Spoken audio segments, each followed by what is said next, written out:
भरोसा ना खाए वही चला हाय रे।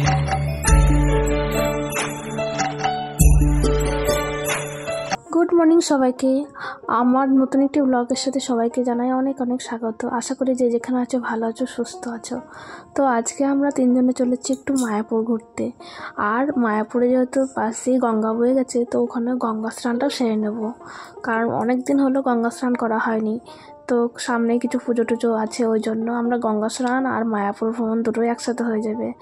আর আজকে দুপুরে হালকা করে কিছু ব্রেকফাস্ট করেছিলাম, তারপর দুপুরের খাবারটা ওখানেই খাবো আর কি, মানে প্রসাদ খাবো আর কি। ওই জন্য দেখো তিনজনে মিলে বেরিয়ে পড়েছি। আমি একটা সুতির শাড়ি পরেছি, কারণ স্নান করবো তাই এটা পরেই।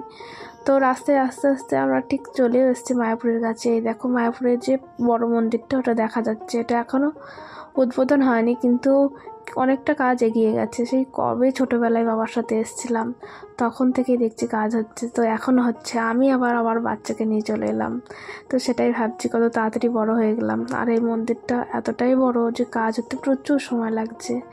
তো আগে আমরা যাব গঙ্গার ঘাটে, তো ওখানে স্নানটা করে এসে তবে আমরা মায়াপুর ঢুকবো, তারপরে প্রসাদ খাবো। এরকমই প্ল্যান আছে। তারপর একটু ঘোরাঘুরি করে বাড়ি যাব, এই সামান্য একটু প্ল্যান। দেখা যাক কতদূর কী হয়।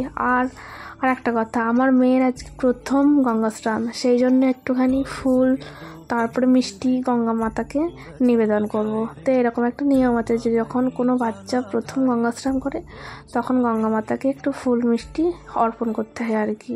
তো আমার মেয়ে আগেও গঙ্গা স্নান করেছিল, তখন আমি নিয়মটা ঠিক জানতাম না।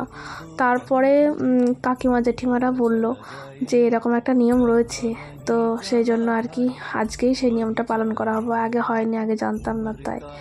তো আস্তে আস্তে আমি মিষ্টির বাবাকে বললাম যে মিষ্টিটা নিয়ে নিতে, তো ও বললো না, ওখানে গিয়ে দোকান পেয়ে যাব।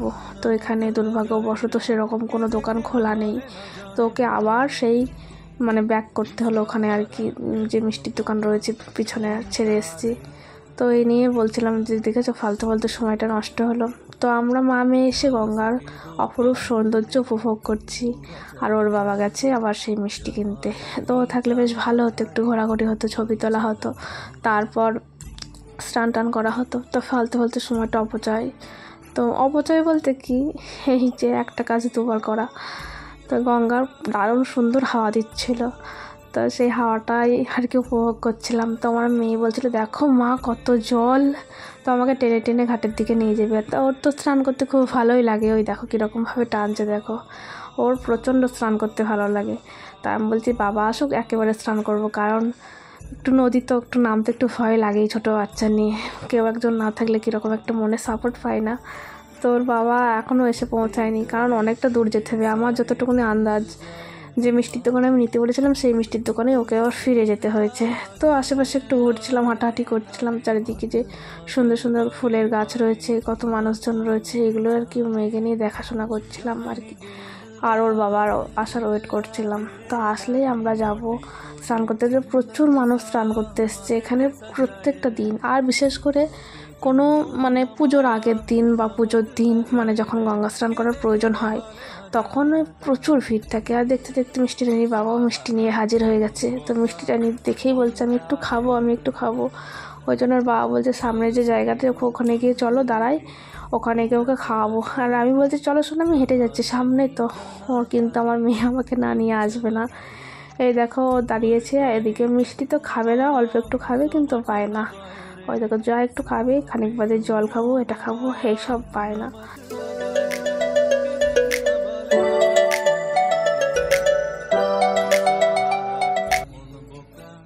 আমরা তিনজনে চলে এলাম একদম ঘাটের কাছাকাছি, যে জায়গাটা ঠিক আগে এসেছিলাম ওই জায়গাটাতে আবার আসতে হবে স্নান করার জন্য। আর এই যে গঙ্গা মাতার মূর্তি রয়েছে, আর রাধা মাধবের মূর্তি রয়েছে, এখানে এখন আরতি হচ্ছে। এখন বাজে প্রায় দুপুর 12টা 12:30 মতন। তো এই টাইমটা আরতি হচ্ছে, বিভিন্ন ঢাক ঢোল বাজিয়ে পুজো টুজো হচ্ছে আর কি। তো সেটা কিছুক্ষণ দেখলাম, তারপরে মিষ্টির বাবাকে বললাম তুমি দাঁড়াও, আমি মিষ্টি রানীকে স্নানটা করে নিচ্ছি। তো ওকে স্নান করে মিষ্টি রানীর বাবা একটু মুছে টুছে দেবে। আর এই যে দেখো ফুল, পান, সুপুরি, একটু মিষ্টি, একটু টাকা দিয়ে এইভাবে অর্পণটা করতে হয় আর কি। আমি বাড়ি থেকে আসার সময় জিজ্ঞাসা করে নিচ্ছি সব বড়দের যে কীভাবে কী করতে হয়। আর প্রচুর ফুল নিয়ে এসেছিলাম, আমার মেয়েই তুলেছিল ফুল, তো সেই ভিডিওটা আর করা হয়নি।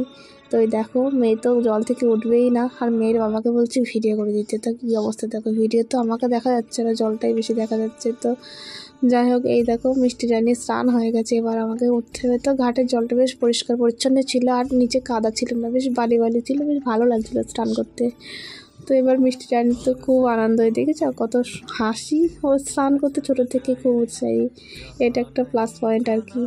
তো যাই হোক, এবার আমরা ঘাট থেকে উঠবো। মিষ্টি রানীর বাবা এবার নেমেছে, আমি ততক্ষণ মিষ্টি রানীকে ফ্রেশ করে দিয়েছি, জামাটা পরিয়ে যাওয়া করার করে দিয়েছি। মিষ্টি রানীর চুলও শুকিয়ে গেছে, কিন্তু মিষ্টি রানীর বাবা এখনও মানে বয়ামগুলোতে জল ভরেই যাচ্ছে। স্নান করে রেডি হোক, ততক্ষণে আমি শাড়িটা পরে নিয়েছি। মিষ্টি রানী রেডি, কিছু অল্প খাইয়েও দিলাম, কারণ স্নান করে না খেয়ে কিছুক্ষণ থাকতে নেই। আর এদিকে মিষ্টি রানী কী করছে দেখো, খুচরো কিছু টাকা নেই, যারা পুণ্যার্থীরা বসে রয়েছে তাদেরকে 1 টাকা 2 টাকা যা পাচ্ছে দিচ্ছে। ওর এটা খুব ভালো লাগে কাউকে কোনো কিছু দিতে আর কি। তো বাড়িতে যখনই কোনো সাহায্য প্রার্থী আসে টাকা পয়সা নিতে আর কি, ও তখনই বলে মা আমাকে টাকা দাও, আমি দেবো। তো আমরা চলে এসেছি এবার মায়াপুর মন্দিরে। তো আমি ওকে বললাম প্রথমে ঘোরাঘুরি করে সময় নষ্ট করে লাভ নেই, কারণ প্রচুর বেলা হয়ে গেছে, এখন খাবারের দিকে যাওয়া যাক। তো আরেক জায়গায় যেখানে গদা ভবন সম্ভবত, ওখানে যে খাওয়াটা দেওয়া হতো ওখানটা বলছে বন্ধ হয়ে গেছে। দুপুর প্রায় 1:30 বাজে, বললে ওটা 12টা থেকে 1টার মধ্যে নাকি খাওয়া কমপ্লিট হয়ে যায়। আর যেখানে সুলভ বলেছে জায়গাটা, ওইখানটা খাওয়ার দাওয়া এখনও চালু আছে। তো ওখানে আমরা যাচ্ছি, আর বাইক পার্কিং করতে হয় যেহেতু একদম উল্টো দিকে, আর খাওয়ার জায়গাটা পুরোপুরি উল্টো দিকে, মানে প্রচুর একটা হাঁটতে হয়। তো এই দিকটা যদি আমরা হেঁটে আসতাম বা বাসে আসতাম, তাহলে আমরা মূল মন্দিরের সামনে দিয়ে ঢুকে পড়তাম, তার ঠিক ডান হাতেই ওই ফুলাফের ওই খাওয়ার জায়গাটা। তো যেহেতু বাইক ছিল আমাদের, সেহেতু বাইক পার্কিংটা একদম উল্টো দিকে, ওই জন্য আমাদের অনেকটা পরিমাণ হাঁটতে হচ্ছে। তো ওকে বললাম তুমি জুতোগুলো রেখে আসো, তোমারটা আমারটা আমি এদিকে রাখছি, আর টিকিটটা কেটে নিয়ে আসো, আমি ততক্ষণ লাইন দিই। তো আমি এদিকে লাইন দিচ্ছি, আরও জুতো রেখে টিকিট কেটে নিয়ে এসছে। আর এই দেখো আমরা লাইনে আস্তে আস্তে পৌঁছে গেছি যেখানে ফুলাফের খাওয়া দাওয়া হয় আর কি। তো মিষ্টির বাবা একটু তাড়াতাড়ি হাঁটছিল, একটু খেতে মনে হচ্ছে বেশি পেয়েছে। আর মিষ্টি রানী তো বাবার কোল ছাড়া আসবেই না, কিন্তু আমি বলছি এতবার আসবে না। আর মিষ্টি রানী বাবার মিষ্টি রানী ম্যাচিং ড্রেস পরেছে, আমিও কিছুটা ম্যাচ করার চেষ্টা করেছি, তবে যতটুকু হয়েছে আর কি। আর এই যে দেখছো এখানে মায়াপুরে যারা এসেছো তারা নিশ্চয়ই খাওয়ার সিস্টেমটা জানো, মাটিতে বসে এইভাবে খাওয়া হয়। আর এই যে উপরে একটু উঁচু মতন আছে সিমেন্টের এটা করা, তো এখানে এটাই মানে নিয়ম আর কি হবেই। আর এই যে বিভিন্ন খাওয়ারে আর কি পাত্রগুলো নিচে দেখো চাকা লাগানো আছে, ওই চাকা লাগানোগুলো ঠেলে ঠেলে আর কি খাবার দেওয়া হয় আর কি। তো এখানে আজকে ছিল মেনুর মধ্যে ভাত, ডাল, একটা লাবড়া টাইপের সবজি তরকারি, আর একটা সবজি তরকারি ছিল, জানি না, দুটো সবজি একটু আলাদা আলাদা ছিল, আর ছিল খিচুড়ি। আর অন্য সময় আসলে না, একটু তাড়াতাড়ি আসলে পায়েস, চাটনি, পাঁপড় এইগুলোও পাওয়া যেত, কিন্তু এখন আমরা অনেকটা দেরি করে ফেলেছি, সুতরাং এই খাবারগুলো আর পাওয়া যায়নি। তো তোমরা এক ঝলকে খাবারগুলো দেখে নাও।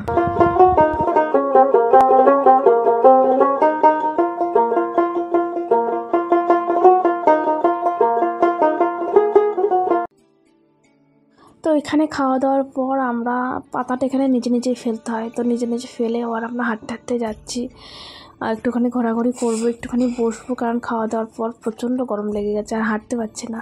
আর এই দেখো বাপ্পিটি কি সুন্দর হাঁটছে ম্যাচিং ড্রেস পরে। তো এবার সোনাই আর হাঁটতে পারছে না, বাবার কোলে উঠেছে, আর আমার কোলেও আসতে যাচ্ছে না। আর ও যেহেতু কোলে নিয়ে খুব একটা অভ্যস্ত নয় হাঁটাচলা করতে, আমার কোনো ব্যাপার না, কোলে নিয়ে আমি ইউজ টু। তো কী করা যাবে, ও আমার কোলেও আসছে না, আর বাবার বেশ খেয়ে দিয়ে কষ্ট হচ্ছে হাঁটতে। তো ওই দেখো কীরকম বাবাকে ধরেছে দেখো। তো আমরা বলছি চলো কোনো একটা জায়গায় ফাঁকা মাঠ দিকে বসবো। তো সামনে একটা মাঠ ছিল ওখানটা, তো ওখান থেকে গীতা পাঠ হচ্ছিলাম, বলছি গীতা পাঠও হবে, আমাদের বসা হবে, একটুখানি রেস্ট নেওয়া হবে। তো ওখানে এসে আমরা বসেছি দেখো। আর বিকেলের প্রায় আগে সময়টা সূর্যটা দেখছো কীভাবে তীক্ষ্ণভাবে আলো দিচ্ছে, আর একটু পরে একটু বিকাল হয়ে যাবে। তো ও বেশিক্ষণ বসবো না, কারণ বাড়ি যেতে আবার সন্ধে হয়ে যাবে। তো সন্ধে করবো না, যতটা সম্ভব ততটা আগেই চলে যাব। আর এই দেখো মিষ্টি রানী এখানে খেলা করেই যাচ্ছে, দেখেছো ঘাস ঢোকাচ্ছে জুতোর মধ্যে আবার বার করছে, তো এটা ওর ভালোই লাগছে খেলতে। তো আর কিছুক্ষণ থাকবো, তারপরে আমরা বেরিয়ে পড়বো। আর এদিকে গীতা পাঠ হচ্ছে, মনে তো হচ্ছে এখানে থেকেই যায়। আর পরিবেশটি এত সুন্দর যেখান থেকে যেতে মনই চাইছে না।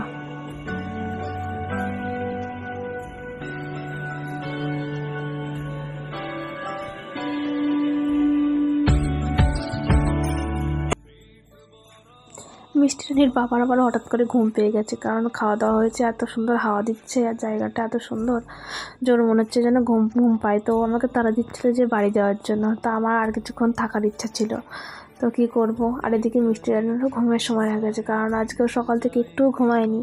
আমরা সকাল সকালে বেরিয়ে চলে এসেছি।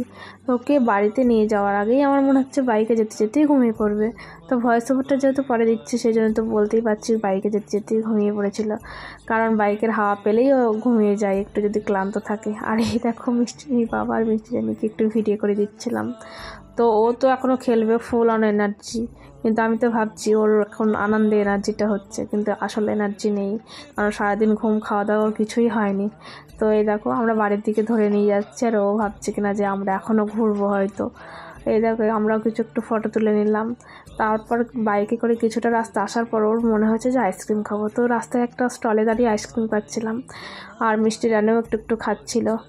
তো আজকের মতন ব্লগটা এই পর্যন্তই, দেখা হবে অন্য কোনো ব্লগে। ততক্ষণ পর্যন্ত তোমরা চ্যানেলটিকে সাবস্ক্রাইব করে পাশে থাকো, আর পাশে থাকা বেল আইকনটিকে অবশ্যই প্রেস করে দেও, কারণ যখন এই ভিডিও পোস্ট করবো যাতে তোমরা সঙ্গে সঙ্গে নোটিফিকেশান পেয়ে যাও। ততক্ষণ পর্যন্ত সবাই ভালো থেকো, সুস্থ থেকো, আর অবশ্যই সাবধানে থেকো, আর চ্যানেলটা অবশ্যই সাবস্ক্রাইব করে দিও।